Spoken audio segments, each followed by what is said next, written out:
Have you ever noticed how silence can actually scream? Like louder than words, louder than storms. A still room, a night with no wind, the pause between two heartbeats. And suddenly you hear something you weren't ready for, a truth you've been running from. There's this moment when life starts to lose its color. Not all at once, not like some big tragedy you can point to. It's quieter than that. It sneaks in the smallest corners of your mind. You wake up feeling heavy before your feet even touch the floor. You laugh, but it doesn't reach your chest. You lie next to someone and feel oceans apart. That's when the void shows up. For some, it's numbness, this hollow ache where meaning used to be. For others, it's hunger, a restless craving for something you can't even name. And the more you try to fill it with work, with love, with distractions, the louder it gets. Because the void, it doesn't want to be filled, it wants to be faced. And that's where most of us turn away. Because the void is terrifying. It strips you bare of every illusion you've ever clung to, that love will fix you, that success will complete you, that time will magically make sense of all this pain. It tears down every story you tell yourself. Who you are, who you should be, what will finally make you enough. And in that nakedness, there's something ancient stirs, the shadow. Carl Jung called it the shadow self, the part of us we exile. The unloved child, the grief no one claimed, the raw hunger for life that polite society told us to bury. It hides under the mask you wear every day, the mask that smiles, the mask that convinces the world and you that you're fine. But when life feels meaningless, that's the shadow knocking, asking to be seen. The feminine within, whether in a woman's body or buried deep in a man's unconscious, feels this ache first, because the feminine longs for connection, for depth, for communion with something beyond logic. It's the river that refuses to be contained. And when life feels meaningless, it's often because that river has been dammed for too long. Modern life tells you to run from this, to medicate, to numb, to scroll endlessly until the ache becomes background noise. But what if the ache isn't your enemy? What if the void isn't punishment, but invitation? Alan Watts once said, the meaning of life is simply to be alive. Not to chase meaning, not to conquer the moment, just to feel it completely. But most of us can't, because to feel life fully means feeling its emptiness too. And in that emptiness, every hidden fear shows up. Fear of death, fear of being insignificant, fear that maybe we were never enough to begin with. This is where the journey begins. When life feels meaningless, the instinct is to seek a cure, a relationship, a purpose, a new story to cling to. But this path, though seductive, leads in circles, because every story unravels, every purpose fades. The real question isn't what can fill me. The real question is, who is the one that needs filling? Look closely. The one searching is the one suffering. The one clinging to meaning is the one terrified of being without it. And behind that terror lies a truth most will never face. The self you think you are doesn't exist. What happens when this illusion cracks? When the ego, the storyteller of your life, starts to lose its grip.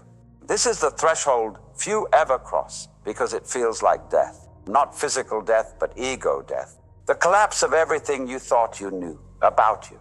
And it's here that the old world dissolves and the new begins. But before the rebirth, there has to be surrender. And surrender feels impossible. Because surrender means falling into the void without knowing if you'll rise again. The void doesn't shout. It whispers. It waits. It sits in the quiet moments you least expect. When the music stops, when the laughter fades, when the light clicks off, and it's just you. It's here the walls begin to thin. It's here the questions you've been running from finally catch up. What is this life for? Why do I keep reaching only to feel empty again? Why, even when I have everything I thought I wanted, does something still feel missing? This is where most people panic, because when the illusion of purpose cracks, there's nothing left to cling to. The career stops satisfying. The relationship feels hollow. Even happiness itself feels like another exhausting performance. And in that panic, the mind does what minds do. It grabs for control. It patches the cracks with news stories. It tries to make sense of what can't be fixed. But the void cannot be patched. Carl Jung warned, until you make the unconscious conscious, it will direct your life, and you will call it fate. The void is that unconscious. Every unhealed wound, every silenced truth, every unlived dream you've buried. It is not here to destroy you. It is here to reveal you.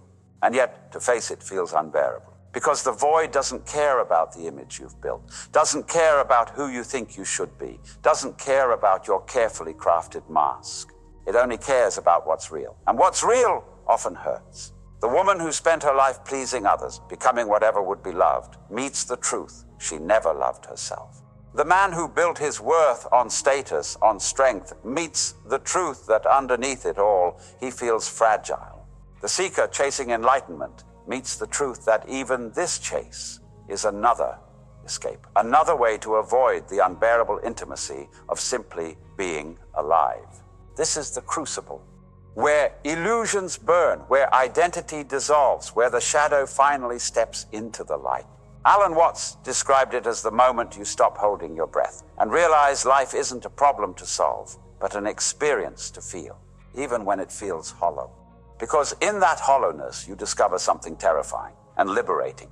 Meaning isn't found, it's created. But before creation comes chaos. The Stoics knew this. Marcus Aurelius wrote, "You have power over your mind, not outside events. Realize this, and you will find strength." But in the beginning, when the void first opens, it feels like even your mind isn't yours anymore. Thoughts spiral, emotions surge, old wounds rise like ghosts from the depths. You feel yourself falling apart, but falling apart is the point, because something deeper waits on the other side of collapse. The feminine unconscious, the part of you that longs for depth, for intimacy, for surrender, cannot awaken until it's emptied. The river must break its dam, the silence must be heard, the shadow must be seen. Only then can the alchemy begin. The transformation of emptiness into wholeness, of despair into quiet strength. But to reach this, you have to resist the urge to numb. Resist the temptation to escape into distractions, into endless scrolling, into toxic love, into the shallow chase for validation. These are bandages. The wound needs to bleed before it can heal. The void, and as terrifying as it is, holds a secret. It isn't here to punish you. It's here to strip you bare, so that what remains is real. And when everything false has burned away, what remains is not meaning from outside, not a role, not a label, not a story. What remains is presence, the quiet knowing that life in its raw simplicity is enough. But to arrive here, you must first descend. You must allow the void to unmake you. Descent isn't gentle. It doesn't ask permission. It begins the moment you realize there's no way back to who you once were. The life you built, the one that once felt certain, starts to dissolve. Friends drift away. Goals lose their shine. Even your own reflection feels strange, like a stranger wearing your face. And there's grief here.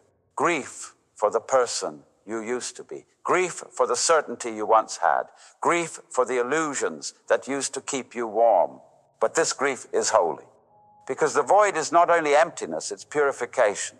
It burns away what is false, so something truer can finally emerge. But this burning, it feels like death. And in a way, it is. Ego death, the collapse of every story you've told yourself about who you are. The feminine within you, that deep well of feeling, of intuition, of soul, rises in this moment. Because she doesn't thrive in control. She thrives in surrender. She whispers, let go. But the masculine in you resists. He clings to structure, to certainty, to the belief that everything must have an answer.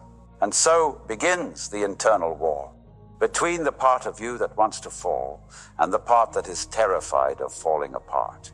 It's here in this war that so many become trapped, hovering in limbo, half alive, half dead, numbing themselves just enough to avoid the pain, but never enough to truly awaken.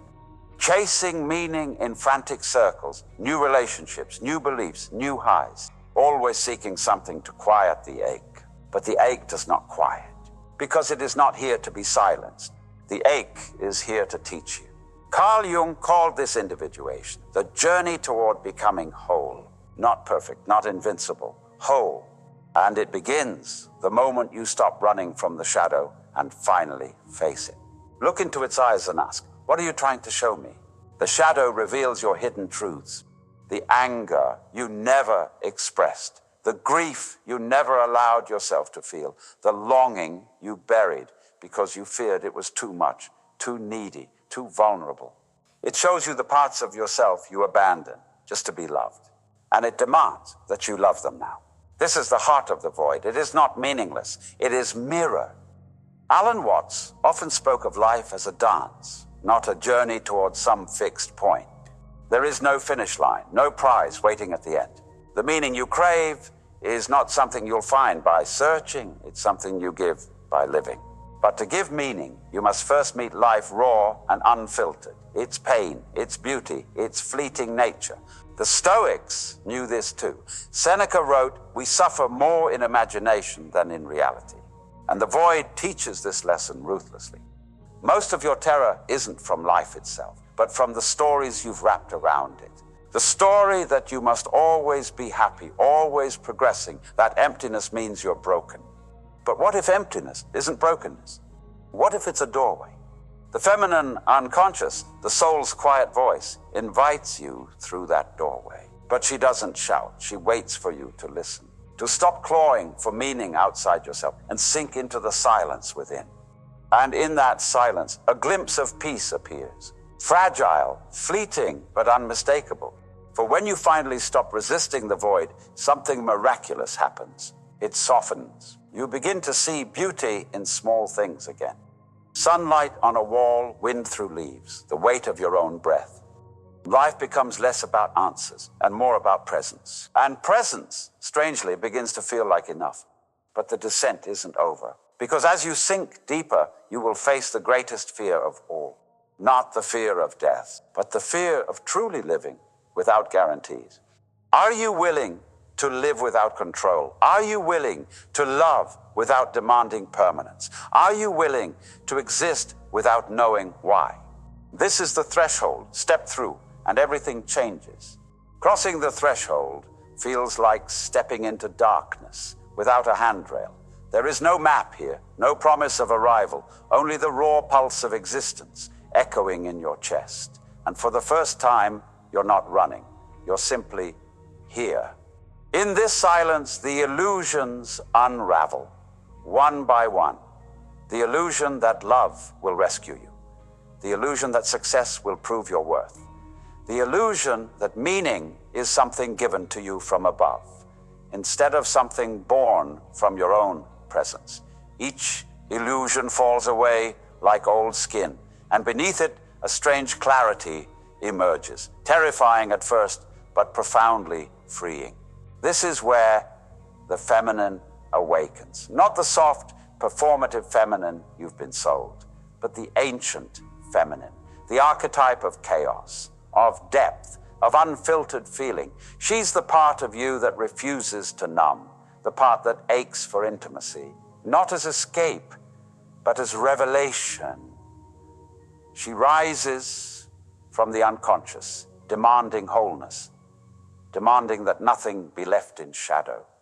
Carl Jung wrote, "No tree can grow to heaven unless its roots reach down to hell." This descent is your roots, and the hell you find is not punishment. It's integration. The grief you've denied becomes sacred. The rage you've silenced becomes fuel. The longing you've hidden becomes compass. And in claiming these exiled parts, you begin to feel something you thought was gone forever. Aliveness. But this aliveness is not comfort. It is not bliss. It is raw.